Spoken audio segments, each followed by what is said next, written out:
Hey everyone, you're watching Maze Homestead Chronicles. My name's Adrian. Let's get right into it. I'm going to take you in the coop and show you what we do to keep our chickens healthy, okay?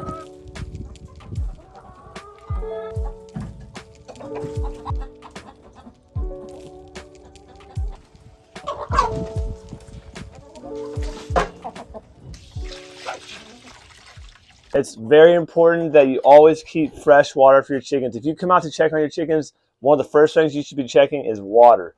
Water is essential for life. It helps with egg production. Dirty water has actually been shown to affect egg production. Giving your chickens fresh water daily might seem like a no-brainer when it comes to chicken care, but it is easily overlooked with daily tasks. Another thing that we do to make these chickens a lot even more healthy is that we will add a little bit of apple cider vinegar with the mother. And it's really important that you get organic apple cider vinegar with the mother because it's going to have all those cultures and things that are good for the chicken. So we just add a little bit like this. There's not a special, if you want to get if you want a specific amount, I would say put like 3 to 4 tablespoons of apple cider vinegar in a bowl like this. When it comes to your feed for your chickens, you're going to want to get the highest quality feed. For us, we think it's worth spending a little extra money on organic feed because we know that they're not going to be putting pesticides, things like Roundup in it, or using genetically modified seeds. These feeds that we got here, I'm not going to, mention a specific brand because I'm not sponsored by a specific brand or anything like that. But all I can say is look for, the highest quality feed you can get. If you have chicken scratch feed, it is imperative that you ferment it. This is a very easy feed to ferment, and I've got a full-length video showing you step-by-step how to do that. I will link that in the description as well as in the video here. If you don't want to ferment your chicken feed, or maybe you just don't have time, or you want to give them a break from that type of feed, this is a great alternative. We've been doing this on and off for years now. And the funny thing is, in the making of this video, I discovered that it improves digestion, increases water intake, makes it more palatable, and prevents choking as well as softens the texture.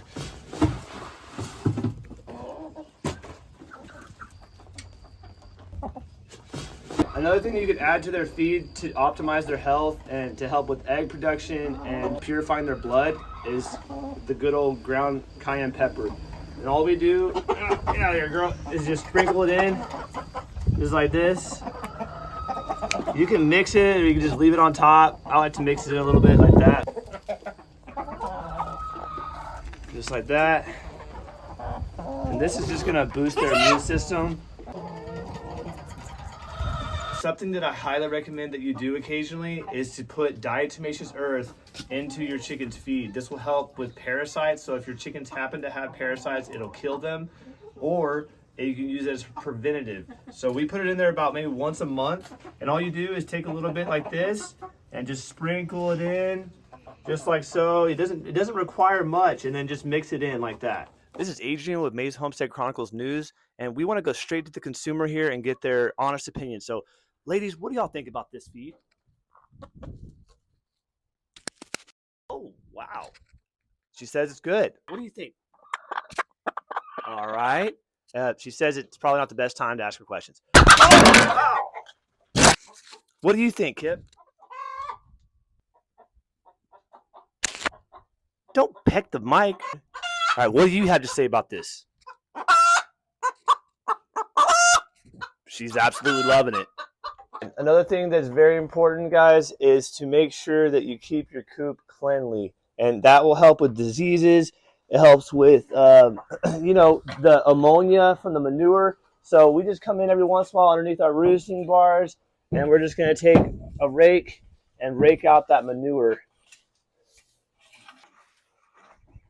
And on the plus side, you can take this amazing stuff and put it in your compost pile.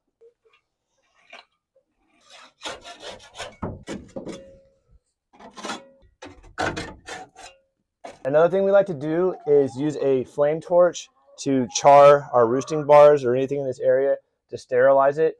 We've never personally had any issues with mites. We've heard stories about that. Never had any issues. I think part of it is that our chickens are always out on pasture and they're moving around. This is not where they stay all day long. This is just for sleeping. It's for staying cool in the summer and coming to eat their food. But we like to use a blowtorch or a flame torch, whatever you want to call it. This thing works really well. I think it was around $20, $30. And then you can get you a tank of propane like this, which is like a 20-pound tank. And then just make sure you have a lighter or matches. So I'm going to show you how this works. We're going to go ahead and get it going. So I'm just turning on the gas lightly here. Get the flame going. It's really a great way to just prevent, or if there's any possible bacteria, any type of like harmful thing that could be in here, this sterilizes it and gives it a fresh start.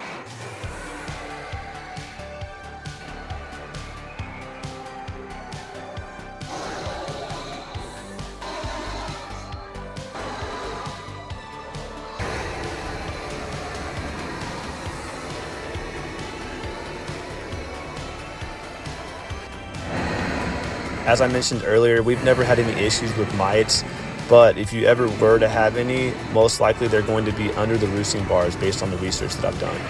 And so we're just doing this as a preventative and just in case there are any. Nesting boxes are another very important part in your coop as far as keeping it clean and orderly. And one of the ways we do that is we go ahead and we remove the old bedding occasionally. So we'll just give you an example here. So we'll take a bucket, and actually the way that I had this built, the way that I built it myself is so that I can move this down like that real easy. And we will just take this, and most of the time, guys, you want to put some kind of covering over your mouth or your nose so you're not breathing in the particles.